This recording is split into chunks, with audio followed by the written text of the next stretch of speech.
I was really quite surprised. What I'm interested in, Jim, in regards to your work, is generally how you got involved in the reorganization study, and then how your functions were organized, the organization of the study teams, and this sort of thing. If you could just talk Okay. broadly to that Okay. subject. First of all, as to my involvement, roughly in April, I believe, of '71, the overall team was being organized, done some initial work, mainly through the Office of Management Budget. And then they were to the point of branching out and pulling in people from the outside, volunteers, I think they were called. And I don't know, I was told at the time it asked from me, but I don't know if that's the effect. Maybe because Tom had some connection to the university and some of his people were working closely in our shop. But at any rate, I went on the reorganization team in early April of '71. And that was when the bulk of the outsiders were brought in. And we were divided into study teams programmatically with someone from the management review section assigned to each team sort of as a coordinator, overseer, that kind of thing. Rick Cobb was the person with whom I worked as much as anybody in those early days. And basically our study team was looking into, among other agencies and functions, the functions which became human resources, one of our assignments, the functions which became the Department of Offender Rehabilitation was what I spent a good bit of my time in because, of course, that's the area in which I was involved here at the university. And the Public Safety Department, which went through several proposals and came out a little more conservatively than initially went in. And plus some smaller agencies, Veterans Bureau of Affairs, and a couple others. But so that was the organization of the study teams. Now, we followed a fairly fixed outline that you've probably already seen as far as the work programs and all those things that were monitored, overseen by the management review section. We were all close in many ways, including physically. You may have seen the space that we occupied for a good bit of the study as far as the study teams went. It was, I think, 315 of the health building, which had some temporary petitions. They just knocked those out in a huge boiler room sort of thing that we worked in around. And all the study teams were in that? Basically. And in the initial part of the study, that's basically how we were set up. Well, we'll get back into some of the details later on if you want to, but overall then the study teams worked on through into the summer, and bulk of my work with that phase of it was completed in early August. And this included a good bit of researching of the documents prepared by each agency for basically self-evaluation in terms of reorganization, and they were given a chance to essentially do a self-study on a proposal as to what should be done, if anything. And so we took all those and looked at them, went back and interviewed people in the agencies, top to bottom. Spent some time in the field. In my case, I visited about 15 or 20 field offices that involved probation, parole, and visited approximately 15 institutions, talked with the administration, and talked with inmates and everybody else about their perception of services being received and the organizational aspects and the morale, even those kinds of things. And then in roughly about the middle of August, Tom had come to me as we were winding down the projects, the teams, and said, would you like to stay on and work on the legal side? We'd like to have you, a couple of attorneys, do the drafting and the research and the drafting of the recommendations. And so did. And that went from basically middle of August on through December, really, and Jim McIntyre, John Sly, who at that time was with the agriculture, with Gert Lance, Highway Department, for doing his legal work, essentially, I guess. And those two and I did full-time the legal, and then we had a couple of other part-time attorneys come in and help out on the researching the legal ramifications of the recommendations that were coming out of the teams, what would be necessary legally to make those changes, and then following through with the draft when the final recommendations were made. So we had to draft, the basic thing was the major plan, 60-some page plan that made the shifts. And then we also had to draft legislation in areas that weren't covered by the plan, and executive orders and several constitutional amendments to be introduced as resolutions. After that, and there was a lot of give and take here all through between the legal team and the other teams as far as making adjustments. Is this really what you want to do, kind of thing? Yeah. And then, so I didn't do very much after December. And when it went to the legislature, we were asked to sort of stay on call in case any questions came up. You had no involvement in the implementation? No. The implementation was basically to be handled by the management review section of the budget management agency. Bill Roper, as much as anybody, all the way through from beginning to end, was on top of not only the day-to-day management of the study, and later on was responsible, as I understand it, for monitoring implementation and so forth. And I imagine, is he still up there? I really don't know. Well, you ought to talk to Bill if you can find him. He's the key Yeah, figure, in my opinion. Got he and Peter Banks yet. Banks was very much involved Yes, in public awareness. Right, exactly. That was his main, whereas Bill was involved more in the internal structure of the operation of the study and of the getting it through the legislature, and then later the implementation and monitoring of it. Saw Bill several months back. I guess he's still around town somewhere, but you might want to talk with him. Let's see, you reported to Cobb, is that correct? During the first phase, yes. And I'm trying to follow the chain of command. Cobb reported to Roper or Linder? To Roper. To Roper. And Roper reported to Carter and the executive committee? Well, Roper was the assistant under Linder. Now, I got the impression that they were sort of co-equals Okay. in this Functionally, respect. yes. But organization, if you looked at the chart, Linder was the project director and Bill was the assistant. Right, right. But, oh yes, as functionally speaking, Bill was there every day and so forth, and Tom spent a good bit of time sort of laying the political groundwork around the state, making a lot of speeches, and working as much in public awareness as anything else. Especially after, say, August, I got that impression.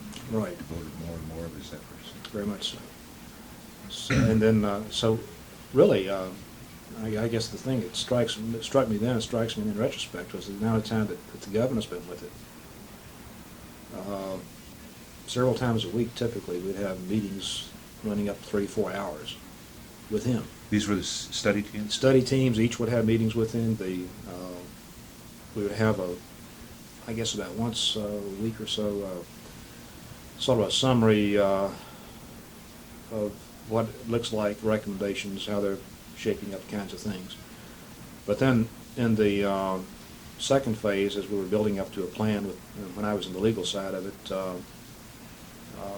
going back through doing dealing with some of the department heads that involving some of the vetoes by constitutional officers and those things. He was in it as much as any single of the people on the executive committee, of which he was chairman.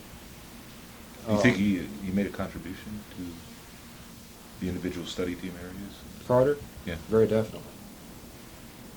The thing that really was amazing was his knowledge, his detailed knowledge of state government. He had been, I'm told, it's basically studied budgets and everything for 5 years before he became governor in great detail, in anticipation of taking the job, getting the job.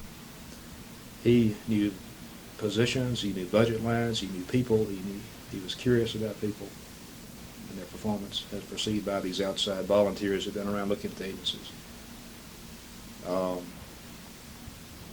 Let me return to these volunteers in just a minute. Did you have any business volunteers in your team? In my team, yeah, had one from one from Trust, who was in with Trust Company, Daryl Brown. Had one from Atlanta Federal Savings, whose name was Bob Woodward or Woodard.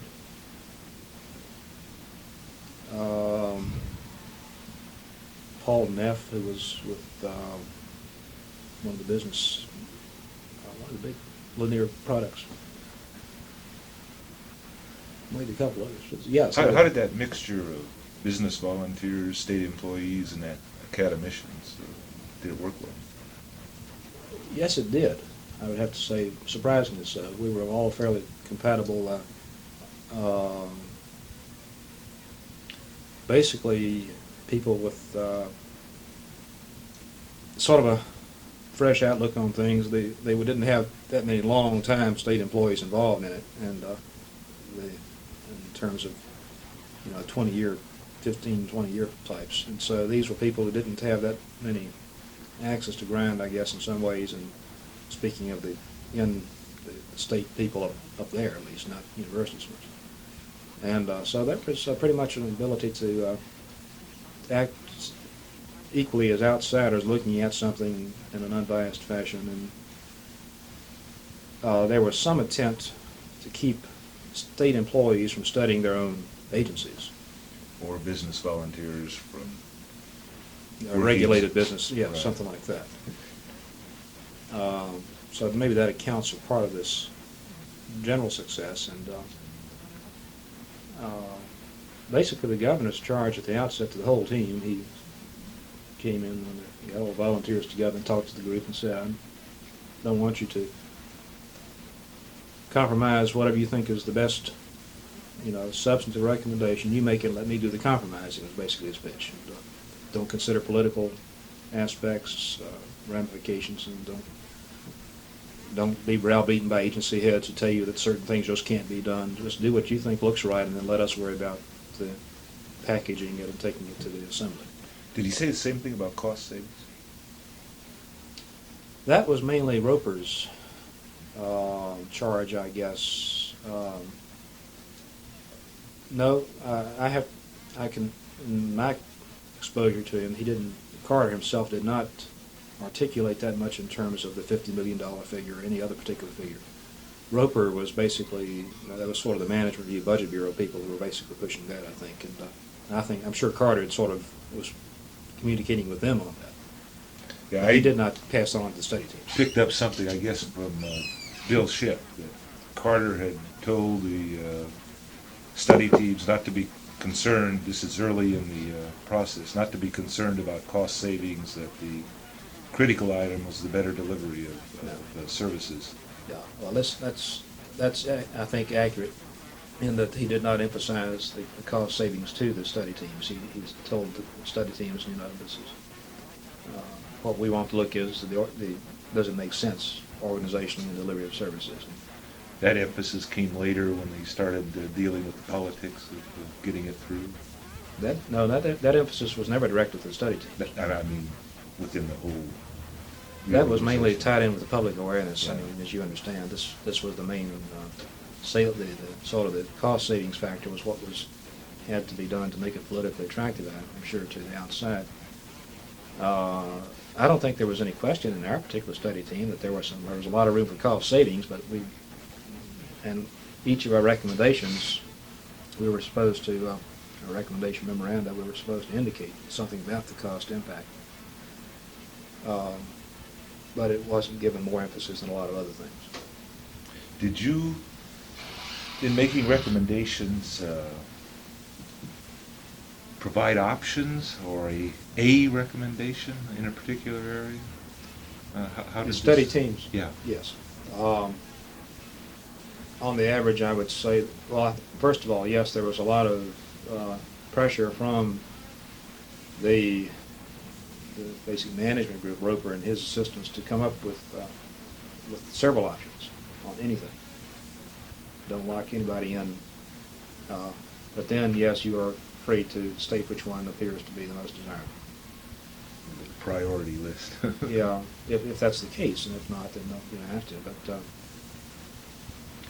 yeah, each of the ones we did, as I recall, presented several options.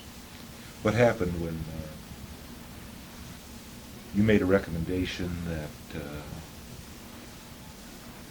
violated what Carter thought ought to be done in a particular area? Well, let's Or see. did that happen? Most of that would have come later when we were, personally, I saw more of that side of it doing the legal work, when he would come back and say, even though we've gone through months saying we're going to do it this way, we just can't do it for some reason, we've got to change it. And so I would get that from the legal standpoint of making the necessary adjustments in the plan that we were drawing up. This would have been in October. And he bent over backwards not to violate any specific recommendations of the study teams. He had to be pretty strongly convinced, either on a qualitative basis or on a political basis, that something just couldn't be done in order to buck the study team recommendation. I can't recall any, in the early days, certainly any word that came down, no, change your direction, that this just can't be done. One thing that you might not pick up from reading some of the documents that you might have looked at, in some cases, the department heads that Carter had brought in had fairly strong ideas about what should be done. And I think in some ways, through preparing their respective packages and so forth for the review teams and all that, they were able to sort of influence some of that. You're talking about Ellis McDougall. For example, a good example. Burt Lance. Yeah. And McDougall was all the time, of course, communicating with Carter about his thoughts about what ought to be done with corrections. And in that particular case, it coincided with what the study team already, I think, would have done, but we were aware that this was what he also wanted. Now, that might not have been the case in some other areas. There might have been some instances where study teams weren't all that. But there were some study teams which had some fairly strong battles with department heads, and the study team won. Notably in the human resources field, the health, Dr. Venable and so forth in the health area. Well, Venable ultimately supported after the State Health Board demanded his resignation. Didn't he sort of support the reorganization after that? Yeah, well, there were all kinds of interesting transitions, I guess, that took place all through it. But the only pressure, I guess, in terms of upstairs, downward, if of any kind, might have come from some of the department heads, but in the instances I'm aware of that, more often than not, the study team just ignored it because Carter told them, look, don't forget about that, and do it. You were operating on pretty much a one-to-one basis with the administration, Mhm. rather than channeling everything through the Right. department. Exactly. Oh, yeah. Which was the only way to do it, really. Judging the change that came out, I don't think anything like that would have happened had the departments had a veto power in effect. Did you support the inclusion of criminal justice activities in the Department of Human Resources? No. That wasn't one of the earlier, and that was an option presented in one of the drafts. But no, the only part of criminal justice that is in, and really, of course, is the juvenile side. We're in Family and Children Services, the juvenile corrections side, and are now in Human Resources. But no, the adults. One of the options in the early memos was to put them under Human Resources, but I never supported it. Well, that came out in the final plan, didn't it? No. And, Well, and then it was compromised. What, in December sometime, with the development of a new department of criminal rehabilitation. Offender rehabilitation. Offender rehabilitation. Yeah, one of the earlier options was to bring public safety closer to offender rehabilitation, but they didn't want to pollute each other, I guess. But as far as when that actual change was made, I don't recall offhand. I can probably tell you, but I never supported it. And I don't think any of us expected it to go through, really, because of the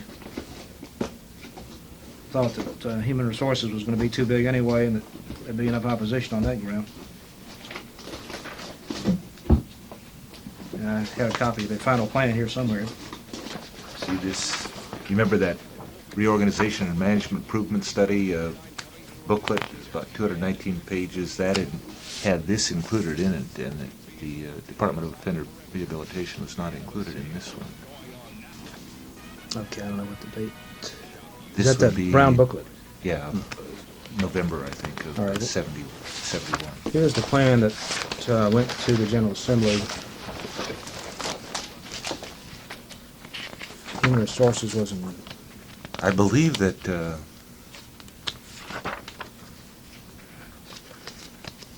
sometime during December, after the plan was officially submitted to the constitutional officers, it was changed. Yeah, well, I never supported its inclusion with Human Resources, and yeah, here's where we have pardoning, probation, right. I'm just trying to find the correction side, but that's, yeah, the McDougall, of course, as you can imagine, never supported that either. But Where do you suppose the pressure for that came from? for Put it including in it, DHO. some of the management improvement people, I think, saw it from a field aspect, that you could combine these services logically in the field where you're dealing with a single family, many cases involving an offender. And they were looking at the possibility of physically consolidated field offices to administer some of these services. And I think that's where a good bit of it came from. But the people programmatically involved in some part of criminal justice, and certainly as one academically involved, thought that what we needed to do was emphasize, not de-emphasize, criminal justice. Carter, one of his big pushes was to improve corrections and so forth. That human resources is going to have enough problems as it is, and it would be to their mutual advantage, really, not to combat them. Some emphasis for management review on the final number of agencies. And again, that reflects a little bit, I guess, the number of boxes you come out. But I think they were trying to hold it to 20 or something like that. We may come out with 22. A sensible way to go about it? Well, no, certainly not as far as the overemphasizing it. But if you forget the numbers and look at the boxes, you can see where it probably could have been cut down below that sensibly.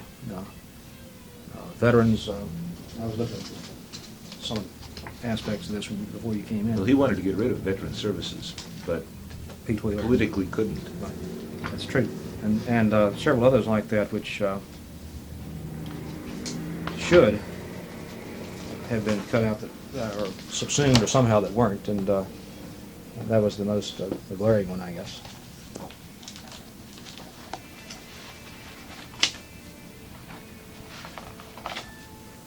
Seems like there was one other independent department that he... Defense was one of them that Right. public safety and defense together would have made sense, but National Guard types and all that. Yeah, I guess those were the two that they originally had talked of. Well, there was a eliminating. little bit of an ego problem there, of course, between the governor and Vandiver, who was then adjutant general. Especially after Vandiver didn't get the senatorial... Well, so at any rate, there was always a little bit of tension going on there. So, but that's in that particular case, he won out. Certainly. You don't know where McDougall is now, do you? Yes, he's two places. He's on the faculty of the University of South Carolina criminal justice faculty, but he is on leave of absence to consult with and maybe head up temporarily the state of Arizona's correctional system. When did he leave Georgia? When did he leave Georgia? Yeah. Around 73, maybe? 72, 73. Carter, I think. Yeah. Alan Alt was director, and I know it's 74. So. And I forgot exactly when he came in, but it was around that time.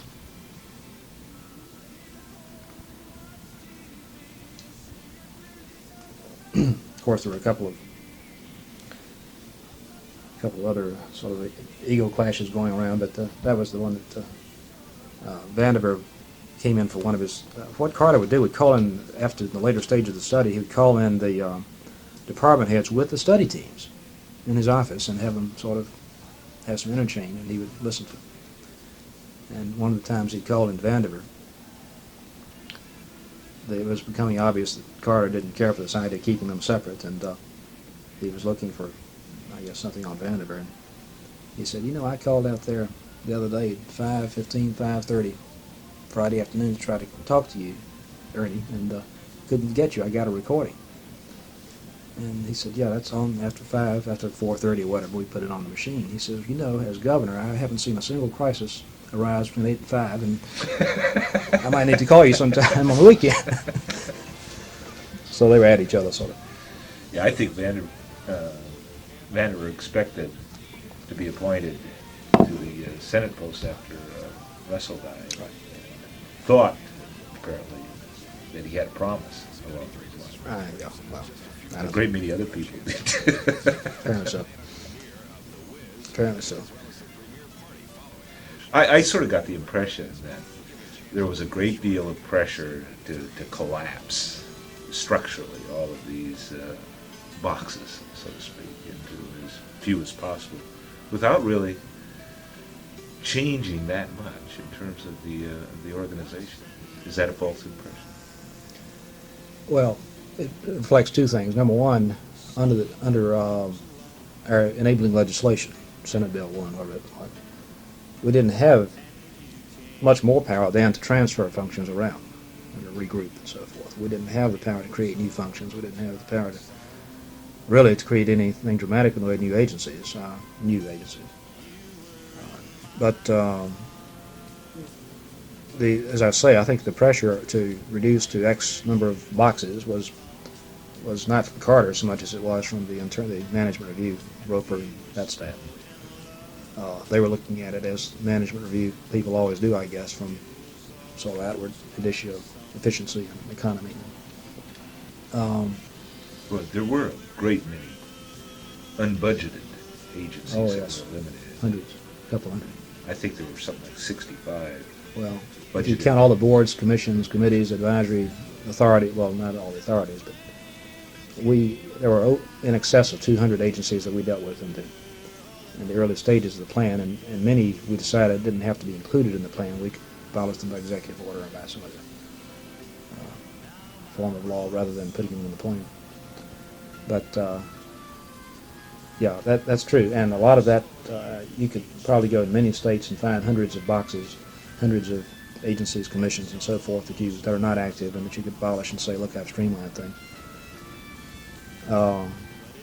But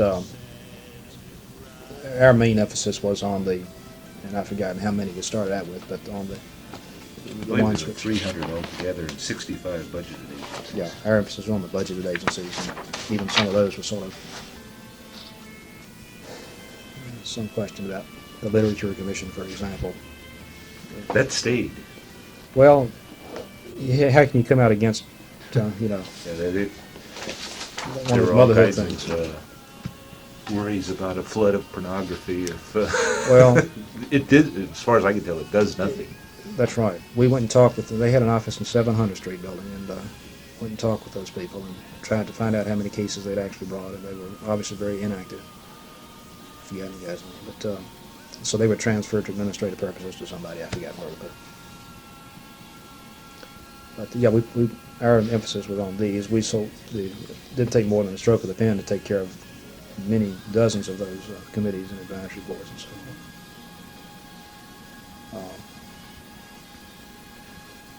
But Were you anyway. involved in any of that,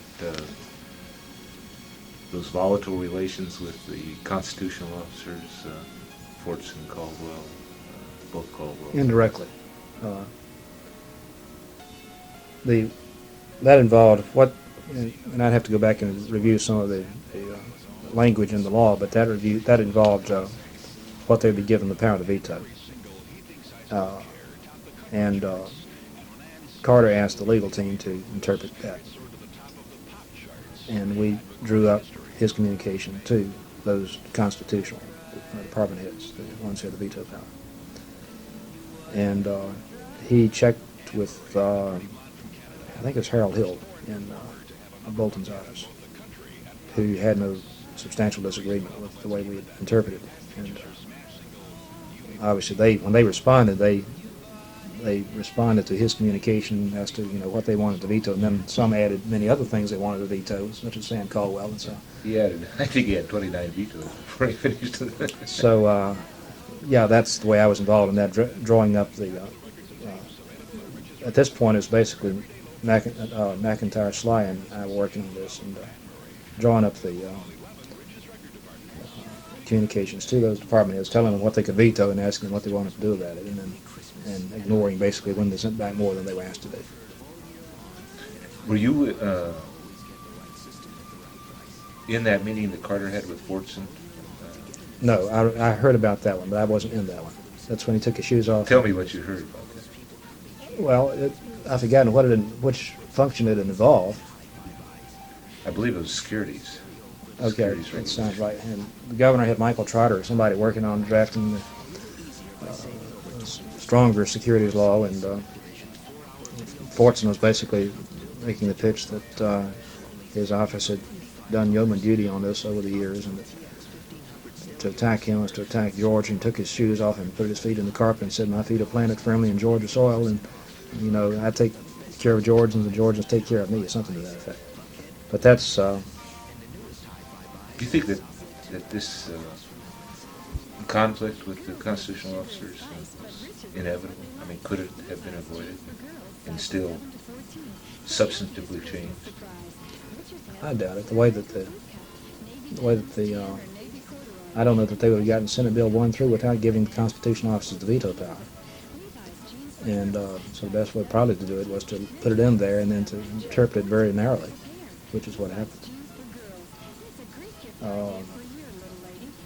But I don't think there was any question that Sam Caldwell and Carter, regardless of what happened, would have had problems, and Johnny Caldwell to some extent. Are you familiar with the politics of this? I gather Sam Caldwell was pretty closely aligned with the Herman Talmadge people in Georgia. Well, it was always assumed that Sam Caldwell would like to be governor as soon as he could. So. If not senator before then. Yeah. Right. And Brooks was very active in all this too, by the way. What's his name? B. Brooks, who was in charge of the employment security part of labor. He, as much in terms of putting pressure on the study teams, working with them, or whatever, with or against them, was more visible than Caldwell. Caldwell got mainly involved in the later stages when it came down to making the decisions. It struck me that there were problems that didn't need to happen. For example, Richard Hardin. Did you know Hardin? Sure. He strikes me, just from the correspondence, a terribly confident fellow. Yeah, very confident. He was on, at the time, I guess he was technically on leave from, was he with Arthur Anderson at one time? He was with one of the accounting. He was not, well, maybe he was. He came onto Carter's budget somewhere around that period of time, but initially he came in on a sort of consulting basis from one of the, I think it was. I bet she was, because when they selected Arthur Anderson, one of the things they were worried about is that Carter had an Anderson employee on his staff, and I never could figure out who that was. I think it was and Rick. I bet you it was Hardin. I'm pretty sure it was. I can't think who else. But anyway, Hardin met with Fortson in October, I guess it was, and was pretty well able to work things out with Fortson. And apparently Fortson just felt highly embarrassed by the charges that he was not enforcing the securities laws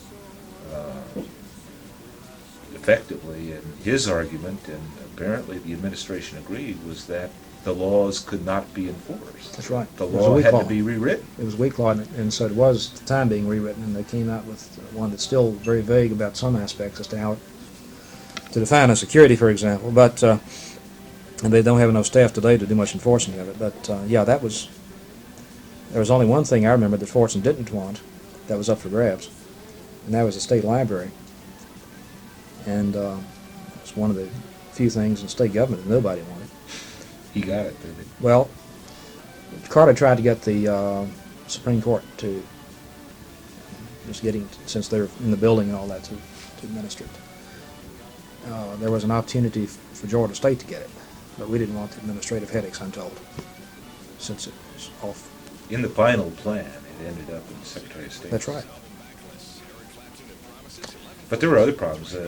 Tommy Irvin apparently was cooperating quite closely with the reorganization study teams. And the one thing that bothered Irvin was removal of the agricultural laboratory from his department. And he felt he had a promise from Carter that wouldn't be done until an in-depth investigation was completed. And apparently the investigation lasted 20 minutes. I don't know anything about that. I didn't deal with agriculture, but I think Irvin was relatively supportive. I think he hit the road a good bit in support of the program. But I don't know about. I remember something about the laboratory aspect of it, but I don't know about the promises or whatever. To go back to Carter, he of course has a reputation of being terribly interested in details, and I assume that your experience would not. Bears that out all the way. Do you think there are? Well, how would you assess this, the advantages and disadvantages of somebody in an administrative position, such as governor or later president, being that concerned with detail? I don't know. In his case, it didn't interfere with getting the broader perspective when it was necessary to do that.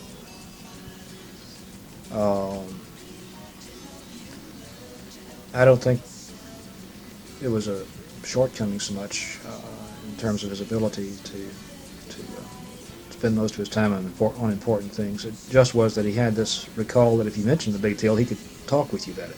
He didn't himself initiate zeroing in to the finite power on some isolated line in the budget or something, but if you talked about it, it was clear that he had done his homework.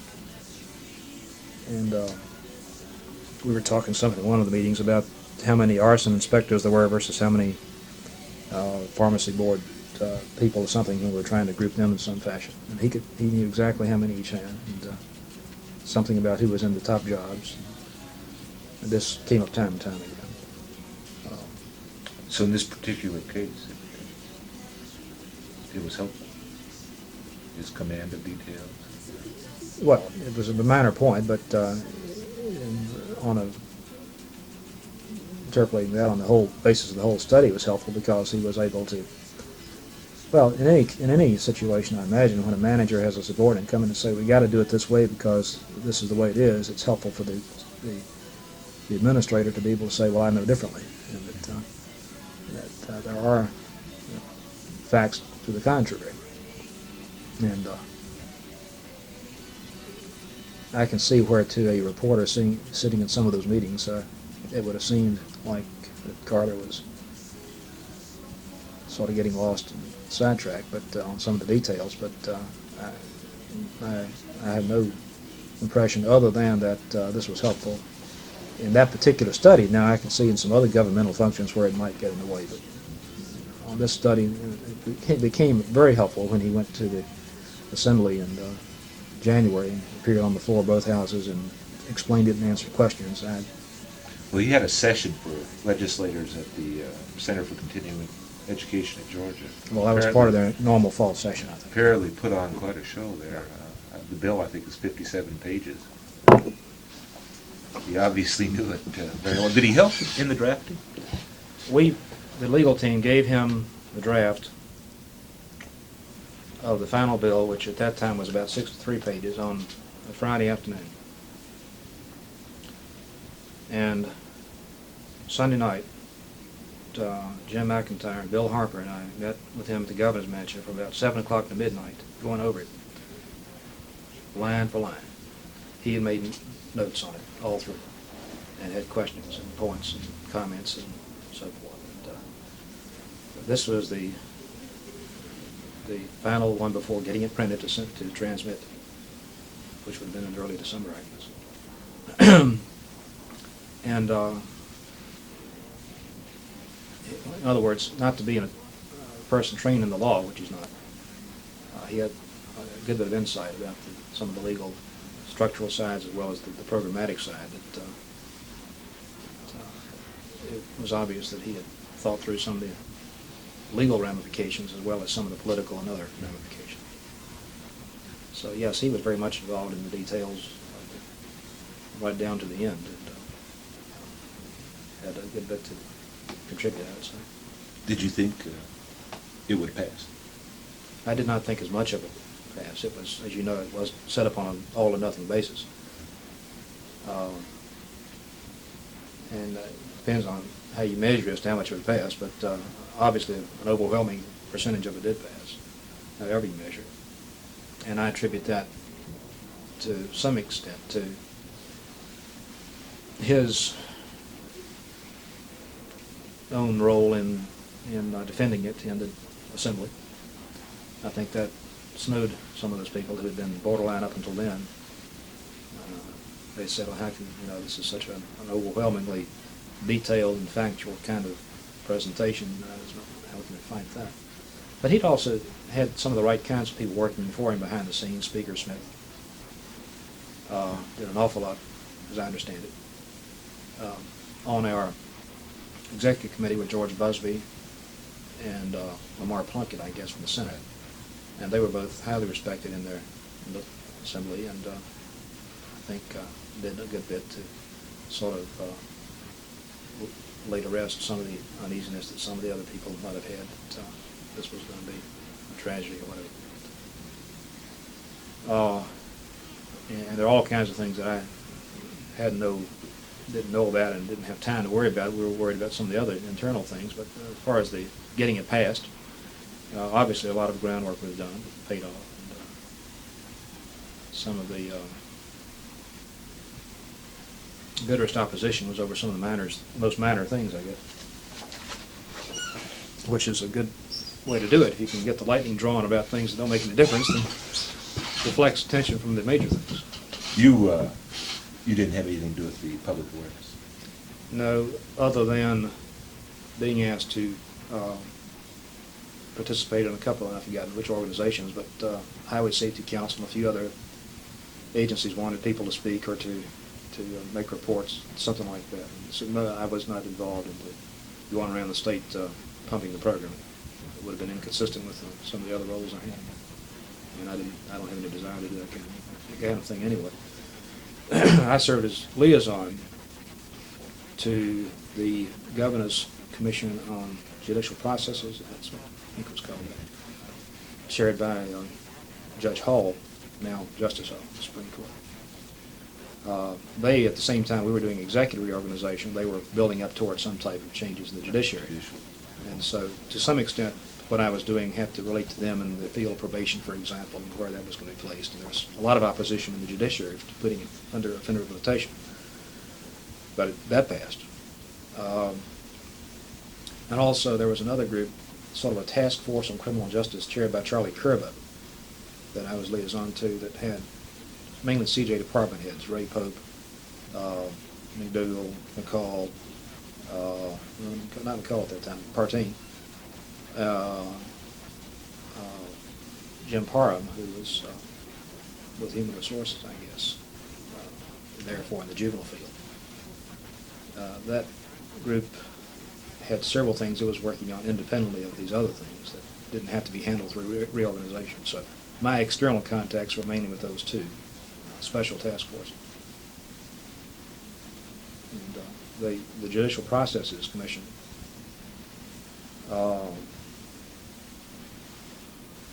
was quite successful too with its legislation it took a little longer, but they got a bit of theirs through. The only thing they haven't gotten through, I guess, is jury reform, but other than that, they've been on selection and removal and all that fairly successful with what they were proposing at that time. And Carter backed that to the hilt. So. That had actually been initiated before he came into office. Well, the bar had done something like that in 1966, I believe it was. but this commission was appointed in 1971. And they didn't have a... Well, I think it was the tax reform commission that had been appointed during Maddex's administration. Was what to do with probation, and some of the judges resisted any thought that probation should be shifted out of the judiciary if it was there in the first place, and put under some kind of an umbrella offender rehabilitation agency. But Do you have an extra one? sure. And Busby kind of supported the judges in the early days, but finally the executive committee and the others came around and it was put under offender rehabilitation. They had a lot more documentation, of course, that went behind all that, but that was the summary of their final recommendations.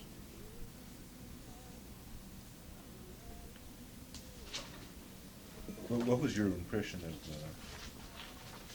Linder's role and performance and all of this? Was he primarily dealing with the political aspects of it?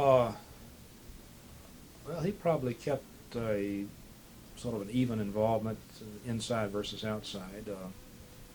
He attended a large percentage of our in-staff meetings and made contributions, and he was tied in with some of the outside implications, certainly, of what we were thinking about, and but particularly as the study wore on, he spent much more time outside on the road, making speeches to public awareness people.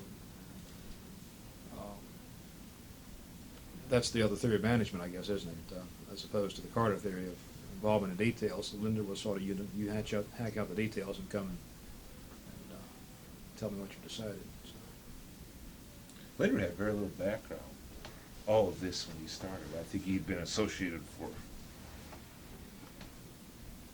a year or so with that Middle Georgia Planning Association. That's right. He was very young. And Carter had been involved in the Georgia Planning Association. They worked together some in that respect. But, Thomas Linder's family, politically, I guess, had been active, particularly his grandfather had been Agriculture Commission. So, Tom was, had the reputation, I guess, as a very organized person, good manager of resources, himself and others. And I don't know how long he'd been in Middle Georgia, but I know that Bill Nash, for example, worked with him some down there before Bill came to Georgia State even. He'd worked with Linder? Yeah, he'd come down to consult with While he was still with at Carter Harvard. in Macon. Well, what was Bill's role to be? Do you know? Nash's role? Yeah, in the not at Georgia State, but in the state planning. Sort of a senior advisor to, I've forgotten how the budget was split up, 60%, them 40% GSU or something like that, that he was a little more, supposed to be a little more involved up there than down here, as I recall. Would he be a person to talk to about this, or was he not involved? He was not involved that much in reorganization, except that he did, he drafted some memos which were sent down through the teams to look at and so forth. His main involvement was more in the day-to-day, not the day-to-day, but the non-reorganization aspect of the planning part of Linder's agency, which he, of course, was heading at the time. Do you remember the goals for Georgia program? Yeah. Kirby Winters was involved in that, and Sam Nunn. Yes. I gather Nash to some extent. Yes. Was there any relationship between that and reorganization? I know in the end product there was. Or were they just two separate things? We were aware of what was happening over there, and Kirby did meet with the reorganization, with some of the broader staff meetings and so forth on some occasions. And I don't think there was any feeling in reorganization that they would be doing anything that would be totally contrary to what we were doing, and vice versa, I guess. So there wasn't that much coordination from an organizational standpoint, but there wasn't deemed to be that much.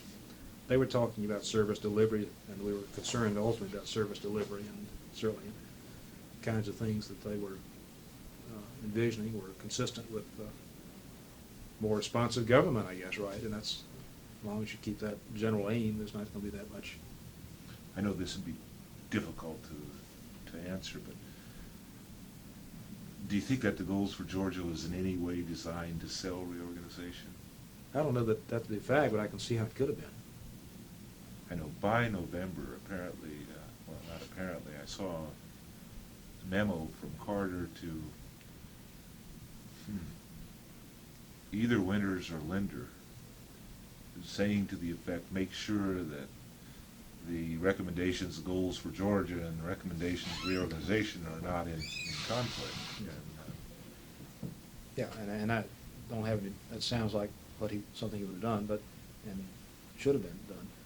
But, well, goals for Georgia was supposed to be a sort of citizens' participation. oh, they had conferences around in different cities and so forth, and come up with recommendations, right? And, This sort of suggests don't let them make any recommendations that disagree with our recommendations. yeah, well, so I assume at that point that Kirby and Tom or somebody sat down and but most of what was in the plan and the supporting legislation was more general, I guess. Well, I guess depends on how you look at that, but it was more structurally oriented than programmatically oriented. Whereas goals of Georgia would have been more a perception of program administration, receipt of services, I guess, by citizens of Georgia, and addressed a longer time frame in some ways, I guess. That, and we looked at those things they were doing at the time, the farthest as it had gotten, and personally, I don't recall any. My impression is that we didn't see that much even potential conflict because of the sort of the nature of the two things that seemed to be.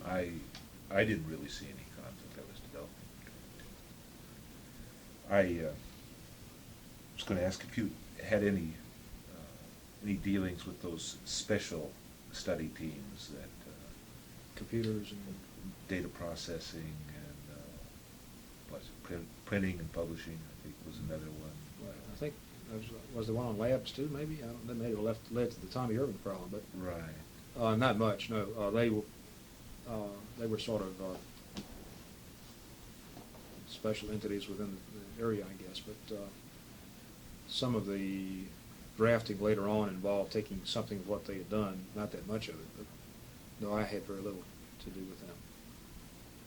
Yes, their recommendations tended to be among the most controversial.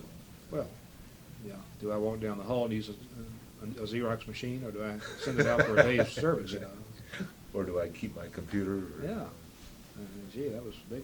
That one got the university system involved to some extent, of course. And Richard Harden again did some work there with Chancellor, as I recall, and keeping him happy with what would happen on this and some other questions.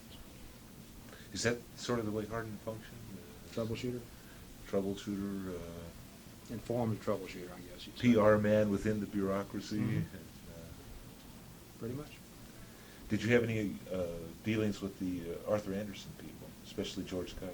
Well, George would come down. He was basically living in Milwaukee or someplace at the time, and he would come down fairly frequently. And yeah, he would, in our larger staff meetings, which I attended almost all of them, I guess, he would be there most of the time. And but the ones who were in the boiler room, so to speak, were Randall Thompson, isn't it? Yeah. Larry And, Levitan. Hmm? Larry Levitan. Larry Levitan, right. Yeah, there was another one. But Dave Woodham, yeah. He's, I would say in order of their activity, their involvement actively in it, that Thomas was there every day. Levitan was second most active. Woodham would have been third. Kaiser, outside consultant who came when anything big was happening. Kaiser had been involved in a similar program in Wisconsin, I guess. Well, he'd been something like Secretary of Administration, I forget Yeah. what his title is, in Wisconsin, and had also been involved in reorganization studies in Florida, Wisconsin, two other states. Mm-hmm. He was Quite a one of the most bit of impressive experience. people, by the way, in my opinion, one of the most impressive people in the whole effort. His disadvantage was he didn't have that many roots in Georgia and didn't know some of the implications of what we might have been talking about. But as an individual, he was one of the sharpest people in the whole thing. You might not have understood Ben Fortson. The possibility they wouldn't be talking the same language. How did you think it all came out? Pretty well? Were you pleased? As far as what we were involved in and our immediate short-range goals of coming out with something that would make some sense to it and would be passed, certainly we're very pleased. And I guess fortunately I've been removed enough from the implementation not to be polluted with and obviously what you expect to hear about would be the things that cause problems and not the things that don't. But in terms of our immediate goals and seeing our efforts bear fruit, I was certainly very pleased with it as a study, as opposed to As you look at it now, do you think it worked out pretty well? Well, my main ongoing connection with it that I have some knowledge of is in the criminal justice side of it. And the only thing that's caused any problems there, really, I guess, other than the usual things that you have before and after about morale of people who are stuck in positions and can't go anywhere, would be, again, the probation side. The judges this year, for example, in January, are going to introduce a bill to pull it back out and put it under them. And you can get a lot of judges who will say that it hasn't worked well, but that's because they don't have quite the people under them they'd like to have. But otherwise, in the criminal justice area, as far as own contacts with it go, I think it's been a very definite improvement over having three, for example, in corrections, having three separate agencies, each of whom has to process the same offender at some point along the line after the court gets through with it. And instead of having totally separate record systems and having a pre-sentence report done by the court, for example, in a felony case, not having that at all shared with the institution's people, so when he goes to an institution, they have to start all over, reinvent the wheel on the basis of information about the person. They go back and interview the same people that the probation supervisor doing the pre-sentence report interviewed, and then parole doing the same thing all over again when he gets ready for parole. And from that standpoint of service delivery, as well as from the overall administrative aspect, I think that in that case, a very definite improvement. There are some questions, obviously, about the size of an agency like Human Resources, that for any agency that size is going to have problems, and I guess you have to ask, well, is it on balance better to have those problems than to have the problems that come out of decentralization? So. Yeah, I gather Human Resources is where most of the complaints have come from. Yeah, and I don't think there was any way to avoid that. I think any agency that size, and the kinds of things they deal with, they're dealing basically with unhappy people, aren't they? I mean, to start with, before they ever come into the governmental office, they got a problem. And so, there's nothing very quick that the government's going to do to solve most of those things. Let's see if I have any final questions. Well, could you just give me a general assessment of the people you dealt with in the administration as a group? Roper, Linder, In the administration gather of the study that per se. Jordan had very little to do with all of this. That's right. At least until the last stage of it.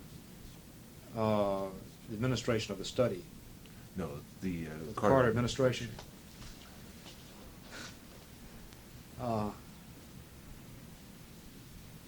Well, again, most of the department heads I dealt with were the ones who were in the first phase, whose agencies I was studying. And that would have been McDougall and Partine and Ray Pope and people like that. Had a positive impression, I think, on balance. I can give you a sort of if you want my main impression of state government coming away from it, it was that there was an awful lot of there was very low morale among state employees, but that may be the case everywhere. I don't know. Was that product of reorganization? Or No, was that there before. And probably is thereafter. I think it's just inherent in, reorganization that didn't change that much on a day-to-day basis, but the employees down in the system do.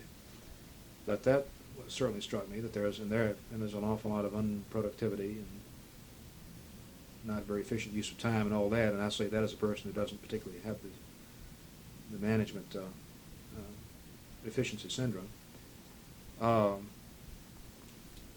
As far as the upper levels of it, the very top levels I was impressed with. Some of the next higher levels and second, third lines, not so much, but again, they would have been more the holdover people from who were sort of ingrained in how they wanted to do things. They weren't particularly interested in any changes of any kind, either good or bad. Top level department head types and the people in the governor's office and the people in his, I had a good bit of dealing with Harper and people in the executive council office. A very positive impression as to their ability and as to their motivations and as to their open-mindedness, I guess. Pretty young group. Mm-hmm. That's right. Kerbo was everybody recognized, I guess, sort of the representative of the senior citizen there, although he at the time was still in his early 50s, I guess. But, yeah, as a group, very young, and yet, I think, very bright people.